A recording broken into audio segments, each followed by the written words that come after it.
Assalamualaikum warahmatullahi wabarakatuh. Saya akan membacakan cerita pendek dan kumpulan pentigraf dari buku Bleng-Blong Rembulan Malam karya Bapak Gatot Sarmidi yang berjudul Segelas Bui, Kemuning Senja, dan Senandung Ungu. Segelas bui. Apa yang dipikirkan seorang ibu? Sena berlari di antara batu lumut, pasir, dan air laut. Ingin rasanya berteriak, "Ibu sayang," pada ombak yang menghantam Pulau Karang. Sena terus berlari. Suara ibu tidak sampai. Ketika Sena menoleh, ibu merasakan betapa ia ditugasi Durna hingga berkelahi dengan naga Antaboga. Rasanya bingung, rasa pusing memikirkan anak laki-laki kesayangan, hingga menusuk-nusuk perut hingga mulas. Pikiran ibu tidak seperti ayah. Pikiran seorang ibu tidak seperti batu lumut, air laut, dan karang. Tidak juga seperti mega putih berarak di langit warna biru dan ombak. Ibu terasa lelah. Ia hanya duduk di batu, kakinya memainkan pasir. Perasaannya dikulum senja yang terus pudar. Mata memandang ombak menggulung. Ia membayangkan alam dan laut yang bergelombang. Seperti waktu yang juga selalu mengiring ruang dan harapan. Tidak juga yang dirasakan oleh seorang ibu ketika anaknya masih dalam dekapan selendang, dan payudara yang meneteskan bunga kasih cinta untuknya. Payudara dengan puting yang halus yang dikenyut anak laki-lakinya. Puting dan air susu ibu yang menjaganya dan menyehatkannya untuk tumbuh menjadi generasi yang kuat dan cerdas. Kasih sayang ibu seperti matahari, bersinar sepanjang masa.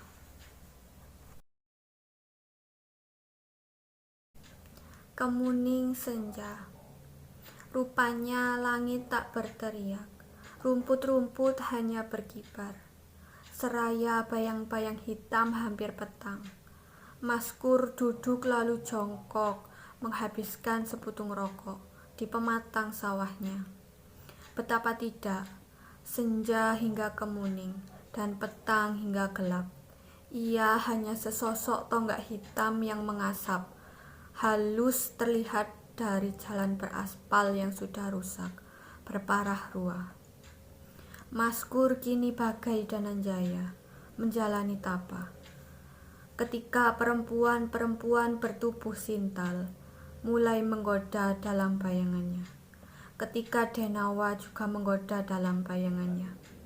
Ketika upeti-upeti kotor juga menggoda dalam kuasanya. Ketika rengekan-rengekan cengeng dan menjijikkan juga mengonser vals di telinga yang sudah terasa membusuk. Maskur bertahan di pematang bagai orang gila, tak tahu lagi bagaimana caranya menjadi hidup waras. Sesekali Maskur berdiri, dilihatnya Mayapada yang sudah maya. Hatinya terasa rimpi, lebih rimpi ketika ia sadari daripada rimpinya kehidupan rakyat kecil yang semakin tercabik dan tertati-tati akibat semakin rimpinya hati para koruptor. Sampai-sampai Maskur tak merasakan sudah berjam-jam matahari yang membias langit kemuning, meninggalkan gunung dan tonggak bambu menghias daun lembayung di hadapannya. Senja hanya larut, pedih hanya bagai batu kali. Maskur hanya sosok lelaki berbaju kumal. Ia hanya menghabiskan kemuning senja, pergi, tak kuasa bermakna, rimpi.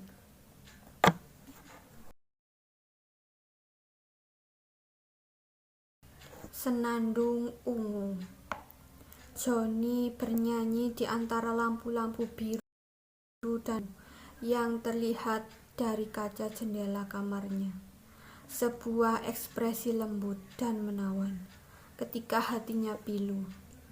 Dalam jendela kamar, cahaya sinar lampu-lampu biru dan ungu di antara gedung-gedung tinggi memudar ke langit, bening dan syahdu. Di langit ungu, Johnny menatap keluar dari balik kaca jendela. Malam yang memantulkan pikiran hingga jauh pada alam raya. Johnny merasakan jutaan burung bebas terbang di sana, di perbukitan yang luas. Sebagian kabut menutupi. Di antara sungai bening mengalir di bebatuan. Langit ungu memperindah pemandangan. Johnny tersenyum. Diciptakan lagu Senandung Bukit Ungu dengan senyuman sejuk dan kusuk. Lampu-lampu tetap berpendar. Malam bertambah malam. Kamar Johnny di lantai 15. Mobil-mobil masih mengalir di jalan raya di bawah sana. Sinarnya membaris, putih, biru, kuning, dan merah. Kota yang ramai terasa tenang dari kamar Johnny yang tertutup rapat. Buku-buku masih berserakan di atas meja. Johnny terus membaca buku satu persatu.